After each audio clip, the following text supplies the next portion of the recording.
قرآن مجید سورہ بقرہ اللہ تبارک و تعالی نے ارشاد فرمایا یا ایھا الذین آمنوا کتب علیکم الصیام، اے ایمان والو تم پر روزے فرض کیے گئے، کما کتب علی الذین من قبلکم، اسی طرح جس طرح تم سے پہلے لوگوں پر فرض کیے گئے تھے، لعلکم تتقون، تاکہ تم پرہیزگار ہو جاؤ، متقی ہو جاؤ، اللہ سے ڈرنے والے بن جاؤ، گناہوں سے بچنے والے بن جاؤ، اپنی زندگی کو رب رسول کے احکامات کی روشنی میں گزارنے والے بن جاؤ۔ روزہ ایک پریکٹس ہے، ایک مجاہدہ ہے، ایک جد و جہد ہے۔ جد و جہد کس چیز کی؟ اللہ کی رضا کے مطابق اپنے آپ کو ڈھالنے کی جد و جہد۔ صوم کا لغوی معنی ہوتا ہے رک جانا، حلال رزق سامنے پڑا ہے، حلال مشروب سامنے پڑا ہے، حلال رشتہ بیوی کا موجود ہے، لیکن ان سب چیزوں سے حالت روزہ میں رکنا، اللہ کی رضا کے لیے رکنا، اس کا نام روزہ ہے۔ صوم کا معنی رکنے کے ہیں، پرہیز کرنے کے ہیں، بچنے کے ہیں۔ ہر چیز موجود ہے لیکن اللہ کا حکم نہیں ہے تو لہٰذا کھا نہیں سکتے۔ تو رب فرماتے جب جائز چیزیں تو میری مرضی کے بغیر میرے حکم کے نہیں کھا سکتا، تو نے رکنا ہے تو حرام کیسے کھا لیتا ہے؟ اب جائز چیز کے لیے تجھے حکم ہے، میں کہوں تو کھائے گا، میں کہوں تو نہیں کھائے گا۔ میں نے حکم دے دیا جائز ہے، روٹی ہے، کھانا ہے، گوشت ہے، تیری فریج میں پڑا سارا کچھ، تو با اختیار ہے، منہ میں دانت بھی ہیں، ہضم کرنے کو ہاضمہ بھی ہے، بھوک کی شدت بھی ہے، پر میری اجازت کے بغیر تو کھا سکتا۔ روزہ رکھ لیا، اب تجھے حکم نہیں کہ تو کھائے۔ جب جائز چیز میری مرضی کے بغیر نہیں کھا سکتا تو ناجائز کیسے کھائے گا؟ میرے نبی پاک علیہ السلام نے اپنے خوبصورت الفاظ کے اندر اس مفہوم کو بیان فرمایا۔ محبوب پاک صلی اللہ علیہ وسلم فرماتے جس نے جھوٹ نہیں چھوڑا، غیبت نہیں چھوڑی، برائی نہیں چھوڑی، اللہ کو اس کے بھوکے پیاسے رہنے کی کوئی ضرورت نہیں۔ وہ کاہے کا رکا ہے؟ جب کوئی کام تو اس نے اللہ کی رضا والا کیا نہیں۔ روزہ رکھ کے دغا کر رہا ہے، روزہ رکھ کے جھوٹ بول رہا ہے، روزہ رکھ کے کم ماپ رہا ہے، تول رہا ہے، دھوکہ دے رہا ہے، رشوت لے رہا ہے، فراڈ کر رہا ہے، حرام کا مال کٹھا کر کے کہتا ہے اس میں سے چلو 10 دیگیں بھی پکا دیں گے۔ وہ بھائی جو کام اللہ نے تجھے کرنے کو حکم دیا تھا، جب تو وہ بجا ہی نہیں لا رہا، مقصد روزہ ہی تو حاصل، لعلکم تتقون۔ روزے کا مقصد یہ ہے کہ تو پرہیزگار ہو جائے۔ میرے نبی پاک علیہ السلام کی بارگاہ عالی مرتبت میں 2 عورتیں آئیں، یہ چیزیں کھا لو، کہنے لگی محبوبہ ہم نے روزہ رکھا ہوا ہے۔ فرمایا نہیں، تمہارا تو روزہ نہیں ہے، حضور رکھا ہوا ہے روزہ، سحری سے لے کر اب تک کچھ نہیں کھایا، شام تک بھی نہیں کھائیں گی۔ محبوب نے فرمایا ذرا کہہ تو کرو، الٹی تو کرو۔ کہہ کی تو ان کے حلق سے خون بھی نکلا اور گوشت کے لوتھڑے بھی نکلے، پھوٹیاں بھی نکلی۔ نبی پاک نے فرمایا وہاں بیٹھ کے تم نے اپنے جاننے والوں کی غیبت نہیں کی، چغلی نہیں کھائی؟ خاموش ہو گئیں، گردنیں جھک گئیں۔ نبی پاک نے فرمایا تم نے قرآن نہیں پڑھا کہ جو اپنے بھائی کی غیبت کرتا ہے وہ مردہ بھائی کا گوشت کھاتا ہے؟ تو گوشت کھا کے بھی تمہارا روزہ رہ گیا۔ کس طرح کا روزہ ہے کہ صاحب روزہ رکھ کے نہ رکھنے والوں پہ تنقید کر رہے ہیں؟ تراویحاں پڑھ کے نکلے ہیں تو کہتے ہیں میں اکیلا ہی نیک ہوں، باقی تو محلے میں کوئی پڑھتا ہی نہیں۔ یہ کیسا تیرا روزہ ہے کہ تو روزہ رکھ کے تو اس کے مقصد کو نہیں سمجھا؟ لعلکم تتقون۔ روزہ دار تو وہ ہے کہ روزہ رکھا ہوا ہے، کھانے بھی سے رکا ہے، پینے سے بھی رکا ہے، عمل زوجیہ سے بھی رکا ہے، پھر وہ جھوٹ سے بھی رکے، غیبت سے بھی رکے، بدنگاہی سے بھی رکے، حرام خواری سے بھی رکے ساری چیزوں سے۔ یہ بتلائیے کہ روزے کی حالت میں اپنی بیوی کے پاس جانا منع ہے تو غیر محرم کو دیکھنا جائز ہے؟ ہمارے ٹی وی پہ میں نے پہلے بھی کہا تھا کہ ہم ٹھیکیدار اور ذمہ دار نہیں ہیں مذہب کے۔ یہاں ہمارے آنے سے پہلے بھی کوئی بیٹھا تھا، ہم مریں گے تو یہاں ہم سے بڑے بڑے نیک لوگ بیٹھیں گے، کوئی بندہ ذمہ دار نہیں ہے۔ بڑے بڑے کج کلا، صاحب جبہ و دستار، بڑے بڑے صاحب بصیرت، آئمہ، فقہاء، علماء، زعماء، نقبہ، صوفیاء اولیاء، غوث، کتب، ابدال، اوتاد، کتب الاقطاب، جانے کون کون آئے، علماء آئے، مفسرین آئے، محدثین آئے، گزر گئے. ہم تو خاک نشین لوگ ہیں، تھوڑا کام کرنے والے، تھوڑی صلاحیت رکھنے والے.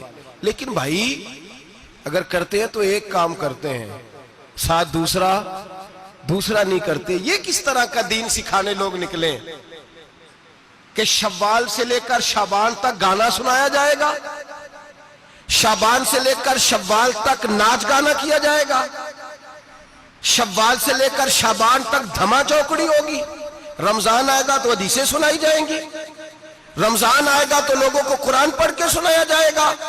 یہ مذہب بانج نہیں ہے کہ گویے مذہب سکھائیں گے، ایکٹر مذہب سکھائیں گے. یہ مذہب بانج نہیں ہے کہ ایک گلاس کے اندر پہلے شراب پی لو، پھر اسی گلاس میں رمضان آئے تو شہد بانٹنا شروع کر دو. یہ بانج نہیں، یہ میرے رسول اللہ کا مذہب ہے. اگر تمہیں شوق ہے دین سیکھنے سکھانے کا، یکم رمضان کو توبہ کرو اور کہو کہ ہم ٹی وی پہ بیٹھ کے حدیثیں سنائیں گے تو سارا سال سنائیں گے، اور جس زبان سے حدیث نکلے گی پھر اس سے کبھی گندا گانا نہیں نکلے گا، پھر کبھی ناچ گانا نہیں ہوگا. یہ کون سا مذہب ہے جو بیویاں سکھا رہی ہیں؟ یہ کون سا دین ہے جو عورتیں سکھا رہی ہیں؟ میرے رسول پاک صلی اللہ تعالیٰ علیہ وآلہ وسلم کا وہ مذہب ہے کہ میرے اعلیٰ حضرت فاضل بریلوی رحمت اللہ علیہ نے فرمایا، مرد کے لیے جائز نہیں کہ وہ عورت کی زبان سے میلاد بھی سنے، نعت بھی سنے. مرد کے لیے جائز نہیں، مرد کو مرد سکھائے گا، عورت سکھائے گی تو عورتوں کو سکھائے گی. بے شک آپ سویرے فتویٰ دیجئے کہ چھوٹی سی مسجد میں بیٹھ کے، چھوٹے سے کونے میں بیٹھ کے چھوٹا سا مولوی، اور وہاں تو اتنے بڑے مفتی ٹی وی پہ بیٹھے ہوئے، وہ غلط ہے تو صحیح ہے، کیسے ہو گئے؟ سنو، میرے نبی پاک علیہ الصلوۃ والسلام کے مذہب کا حسن یہ ہے کہ اسلام کہتا ہے ایک نظر بی بی کو دیکھا کسی نے غلطی سے تو معافی ہو جائے گی، دوسری نظر شہوت سے دیکھا تو حرام ہے اس کے لیے. وہ پاکستان کا مولوی ہو یا سعودی عرب کا شاہ ہو، کسی کے لیے عورتوں کے بیچ پھرنا اٹھنا بیٹھنا جائز ہے. میرے نبی پاک صلی اللہ تعالیٰ علیہ وسلم نے فرمایا ہے میں عورتوں سے مصافحہ کرنے نہیں آیا. اور میرے نبی پاک صلی اللہ علیہ وسلم نے فرمایا ہے، حضور فرماتے لیکن نا کتا بالکل ناپاک نہیں ہوتا، کتے کا تھوک ناپاک ہوتا ہے، یا کتا گیلا ہو جائے تو ناپاک ہوتا ہے، لیکن خنزیر سارا ناپاک ہوتا ہے، کل ناپاک ہے خنزیر. نبی پاک نے فرمایا خنزیر بھی ہو اور گند میں لتھڑا ہوا بھی ہو، پیشاب میں لتھڑا ہوا ہو، گوبر میں لتھڑا ہوا ہو، پخانے اور فضلے میں لتھڑا ہوا خنزیر ہو، اس کا جسم تیرے ساتھ ٹکرا جائے تو اتنا برا نہیں جتنا غیر محرم عورت کا وجود تیرے ساتھ ٹکرا جائے تو برا ہے. اس حد تک میرے نبی پاک صلی اللہ اور گنبد کے معاملے میں فتویٰ دینے والے، یا رسول اللہ کہنے پر کفر کا فتویٰ دینے والے اور بڑی بڑی باتیں کرنے والے خاموش کیوں ہو گئے؟ یا ایھا الذین آمنوا لا تتخذوا اليہود والنصارى اولیاء. رب فرماتا ہے یہودیوں اور عیسائیوں کو دوست نہ بناؤ، یہ تمہارے دوست ہو سکتے، یہ تمہارے سجن ہو سکتے. جب عرش کا مالک کہہ رہا ہے سجن نہیں ہو سکتے تو دوستی کی بات کیسے بڑھا رہا ہے؟ یا رسول اللہ ہمارے سجن کون ہو سکتے ہیں؟ فرمایا تمہارا دوست وہ ہو سکتا ہے جو محمد عربی کا غلامی کرنے والا ہو، جو رسول اللہ کی نوکری کرنا ہو دوست ہوگا. دوسرا دوست ہو سکتا؟ کوئی ایکٹر مذہب نہیں سکھائے گا، کوئی گویہ مذہب نہیں سکھائے گا. حضرت جناب سیدنا جنید بغدادی، بغداد کے پیر سے کسی نے پوچھا تھا آج سے 1100-1200 سال پہلے، وہ تو زمانہ ویسے نیکی اور پرہیزگاری کا تھا، کہا بابا جی مرد اور عورت نیک ہو، بغیر پردے کے، بغیر حجاب کے، بغیر دیوار کے بیٹھ کر ایک دوسرے کو دین سکھا سکتے؟ حضرت صاحب بتائیے، مرد اور عورت نیک ہو تو بغیر پردے اور حجاب کے ایک دوسرے کو دین سکھا سکتے ہیں؟ تو حضرت جنید بغدادی فرمانے لگے سکھانے والا حسن بصری ہو اور سیکھنے والی رابعہ بصری ہو تو پھر بھی بغیر پردے کے بیٹھنے کی اجازت نہیں. تو مفتی صاحب کو اجازت کس نے دی؟ مولانا صاحب کو اجازت کس نے دی؟ بڑا وہ نہیں ہوتا جو ٹی وی پہ زیادہ آتا ہے، بڑا وہ ہوتا ہے جو رسول اللہ کے دین پہ عمل زیادہ کرتا ہے. حضرت عبداللہ ابن مسعود رضی اللہ تعالیٰ عنہ فرماتے زیادہ باتیں کرنے والا عالم نہیں ہوتا. حضور پھر عالم کون ہوتا ہے؟ فرمایا پڑھو قرآن، انما یخشی اللہ من عبادہ العلماء. فرمایا بڑا عالم وہ ہوتا ہے جو اللہ سے زیادہ ڈرتا ہے. اس لیے کہ رب فرماتا ہے میرے بندوں میں سے جو عالم وہ ہیں جو اللہ سے زیادہ ڈرتے ہیں، خوف رکھتے ہیں. تو میرے بھائی رمضان المبارک میں بچنا ہے، پرہیز کا وقت ہے. تو کوئی شخص بھی کوئی شو نہ دیکھے، میری منت ہے آپ حضرات، کوئی شو نہ دیکھے. عورت کا تو پردہ ہے، تو ہمیں تو تماشے پہ لگا دیا گیا. عجیب قسم کے ایکٹر آ گئے اور مذہب سکھا رہے ہیں. میری اپیل ہے آپ سے کہ سحری افطاری کے وقت ٹیلی ویژن بند رکھیں. کیا چیز کھول کے رکھیں؟ یا قرآن کھول کے رکھیں یا رسول اللہ کا فرمان کھول کے رکھیں. اللہ رسول کی طرف توجہ رکھیں، وہ سیکھنے سکھانے کا وقت ہے. چھوڑیں گویوں سے دین سیکھا جائے گا. آپ ہمیں کوئی شکوہ نہیں، یہ پکی توبہ کریں، سویرے آئیں آ کے دین سکھائیں. اور میں ان سے بھی اپیل کروں گا کہ آؤ دین سکھاؤ. حضرت فضیل بن عیاض فرماتے ہیں میں ڈاکو تھا، کبھی کبھی چھپ چھپا کے جمعہ پڑھا کرتا تھا، پھر میں نے توبہ کی تو سچی توبہ کی، پھر میں نے توبہ کی تو رب کو راضی کرنے والی توبہ کی، پھر میں نے توبہ کی تو چھوڑی ہر شے، غریبوں کا لوٹا ہوا مال واپس کیا، جس کے پیسے نہ دے سکا اس کے گھر میں جا کے اس کی بھینسوں کو چارہ ڈالا، اس کے اونٹوں کی خدمت کی، میں نے قرضے چکائے. فرمایا میں سچی توبہ کر کے مسجد آیا، جس خطیب کے پیچھے میں جمعہ پڑھا کرتا تھا وہ میرے ہاتھ بیعت کر کے مرید ہو گیا. اللہ تبارک و تعالیٰ نے اپنے بندوں کے دل میری طرف پھیر دیے. پھر تمہیں اس میں انعام دینے کی ضرورت نہیں پڑے گی. پھر تم کٹیا نشین بن کے بھی دین پھیلاؤ گے تو اللہ اس میں تاثیر پیدا فرما دے گا. تو روزے کا معنی رکنا ہے. روزے کا معنی بولیے، روزے کا معنی رکنا. کس سے؟ جھوٹ سے، غیبت سے، بدی سے، بدنگاہی، کھانے پینے. روزہ کس پہ فرض ہے؟ امیروں پہ کہ غریبوں پہ؟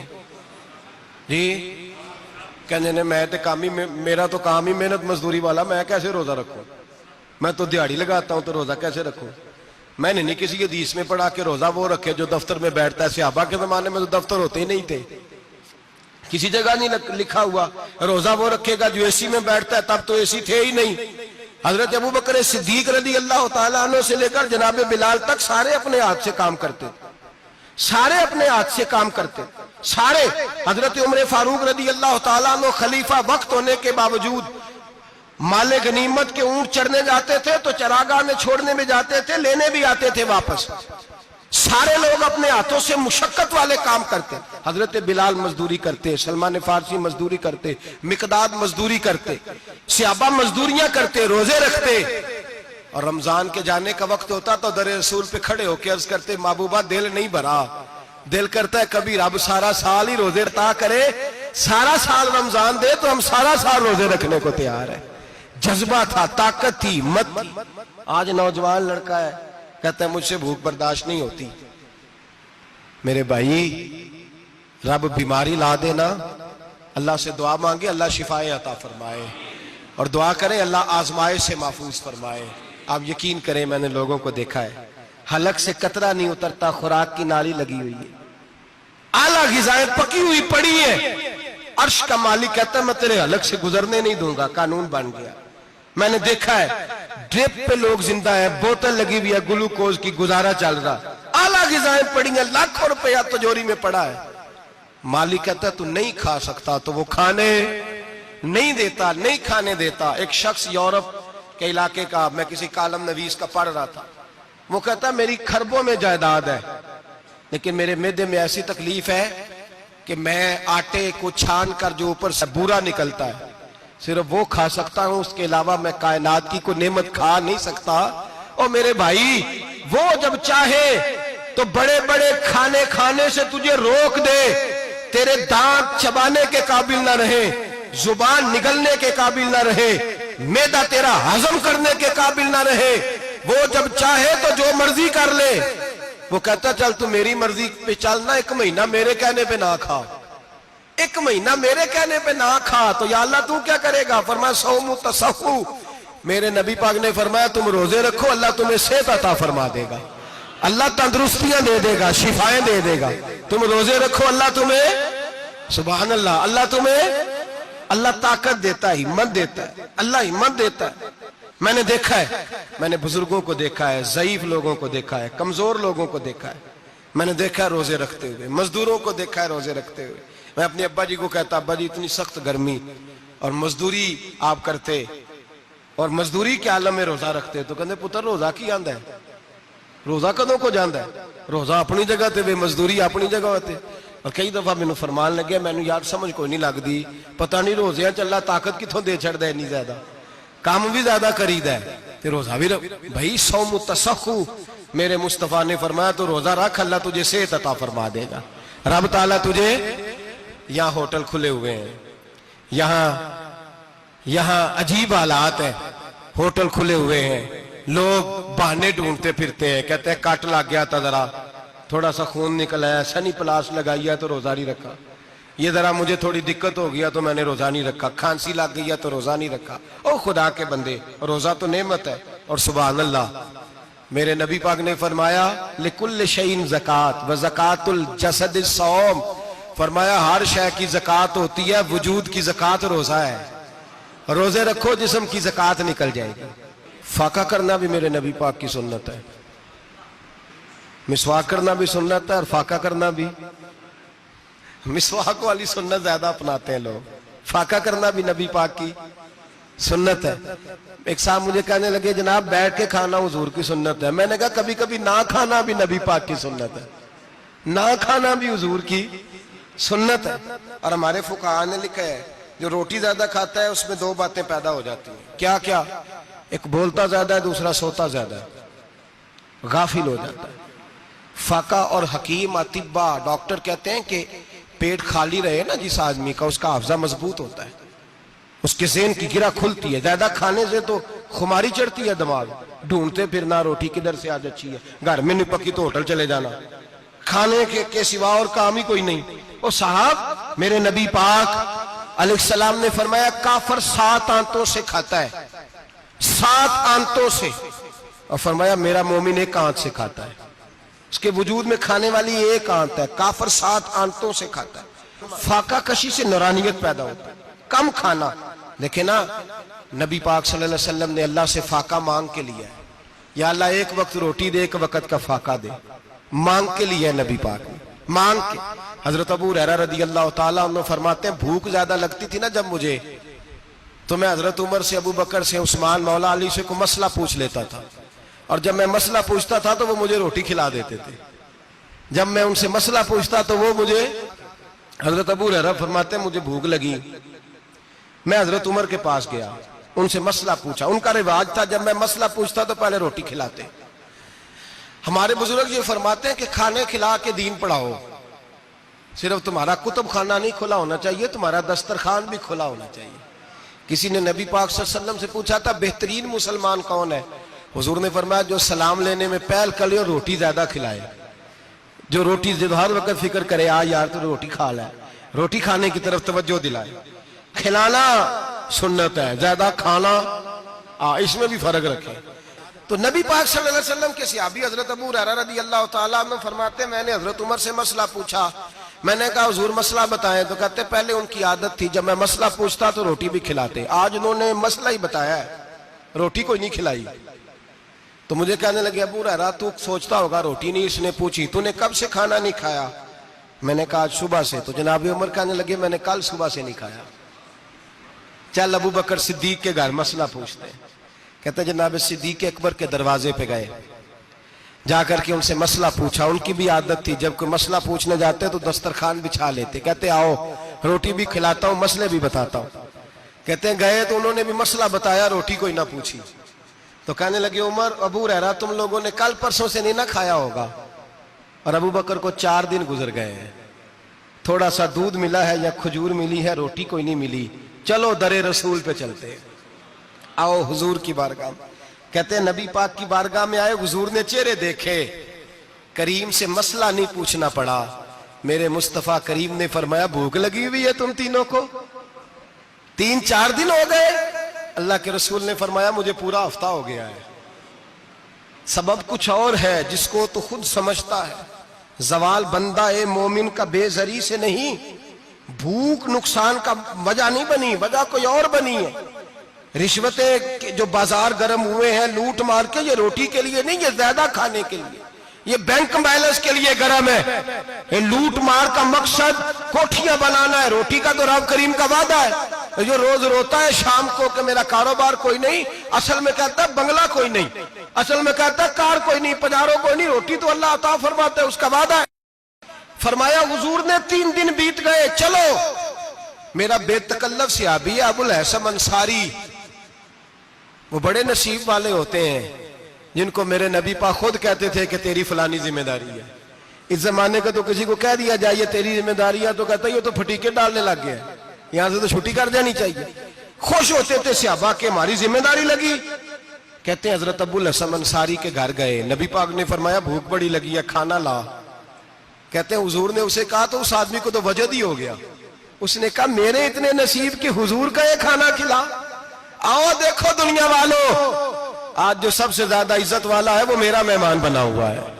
فرماتے ہیں وہ دوڑے گئے، بکری اٹھائی، ذبح کی، بیوی کو کہنے لگے روٹی تیار کر، ادھر کھجوریں توڑی، انگور توڑے، کہنے لگے حضور آپ جب تک تناول کریں تب تک کھانا پک جاتا ہے۔ حضرت عمر کہتے ہیں روٹی پک کے آئی، بڑا پیارا گوشت، بڑا اچھا سالن، بڑا خوبصورت خلوص والا کھانا۔ فرماتے ہیں میں نے بڑا ہی کھایا۔ نبی پاک نے نہ ایک روٹی لی اور چھوٹی چپاتی، تھوڑا تھوڑا سالن کونوں سے، اور جب نبی پاک نے کھا لیا تو حضور کی آنکھوں میں آنسو آئے۔ حضرت عمر کہنے لگے حضور روئے کیوں؟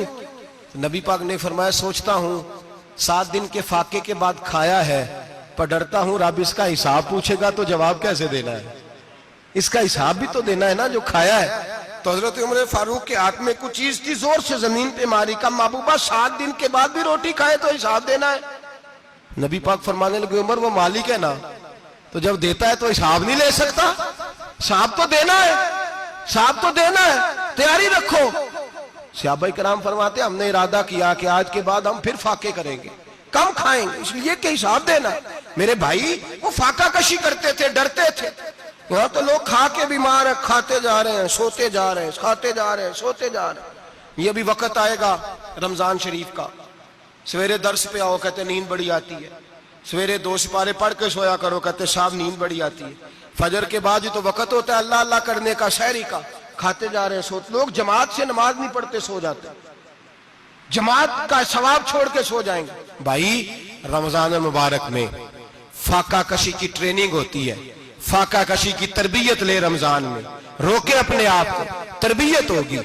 اور ہمارے صوفیاء فرماتے ہیں جو زیادہ کھاتا ہے اس کا نفس اس کو زیادہ پہ مائل کرتا ہے، خواہشات نفس پیدا ہوتی ہیں۔ میرے نبی پاک علیہ السلام نے جوانوں کو حکم دیا ہے، یا معاشر الشباب، او جوانوں، یا رسول اللہ کیا حکم ہے؟ فرمایا یا نکاح کر لو اگر طاقت ہے، نہیں طاقت تو روزے رکھو۔ حضور روزے سے کیا ہوگا؟ فرمایا تمہارا نفس کچلا جائے گا، شیطان وسوسہ اندوزی نہیں کرے گا۔ آج نوجوان بڑھ بڑھ کے کھاتا ہے، بہت زیادہ کھاتا ہے، کبھی اس ہوٹل سے کھاتا ہے، کبھی اس ہوٹل سے کھاتا ہے۔ اتنا زیادہ کھائیں گے تو نفسانی قوتیں اچھل کر کے آئیں گی، مشکل ہو جائے گا۔ شادیاں دیر سے ہوتی ہیں، ماں باپ آنکھیں بند کر کے بیٹھے ہوئے ہیں۔ اگر ماں باپ کی ذمہ داری ہو اور ماں باپ نکاح نہ کرے تو نبی پاک نے فرمایا بچے گناہ کریں گے تو جتنا گناہ بچے کو اتنا باپ کو بھی ہوگا۔ تو ماں باپ چپ ہیں، دوسرا شادی مشکل بڑی ہے، مہنگی بڑی، اور تیسرا نہیں کر رہے کچھ لوگ تو روزے بھی نہیں رکھ رہے۔ تو رمضان ان کے لیے بھی وقت ہے، نفسانی قوتیں کچلی جائیں گی، کھانا جتنا کم کھایا جائے گا اتنا وجود کے اندر نفسانی خواہشات کم پیدا ہوں۔ تو رمضان تو پریکٹس ہے مجاہدے کی، دین کی۔ اور دوسرا میرے حبیب پاک صلی اللہ علیہ وسلم نے فرمایا ہے، حضور فرماتے ہیں کہ رمضان اور قرآن کا آپس میں رشتہ ہے۔ قرآن پاک کتنا پڑھنا چاہیے روزانہ؟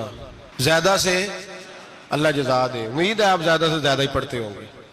بھائی سنیں، حدیث مبارکہ میں نبی پاک نے فرمایا رمضان اور قرآن دونوں مل کے نا، بڑی پیاری حدیث ہے، فرمایا دونوں مل کے اللہ کی بارگاہ میں میری امت کی سفارش کریں گے، رمضان اور اللہ اکبر۔ کس طرح؟ نبی پاک فرماتے ہیں رمضان کہے گا اے اللہ دن کے وقت میں نے اسے تیری رضا کے لیے کھانے پینے سے باز رکھا، اور قرآن کہے گا یا اللہ رات کو تیری رضا کے لیے کھڑا ہو کے یہ قرآن سنتا تھا۔ رمضان اور قرآن دونوں سفارش کریں گے۔ ہم نا بڑا کچھ پڑھتے ہیں، سنتے ہیں، سیکھتے ہیں، اب یقین کریں یہ کھاتے بھائی کا بھائی سے اختلاف ہو جانا تو وہ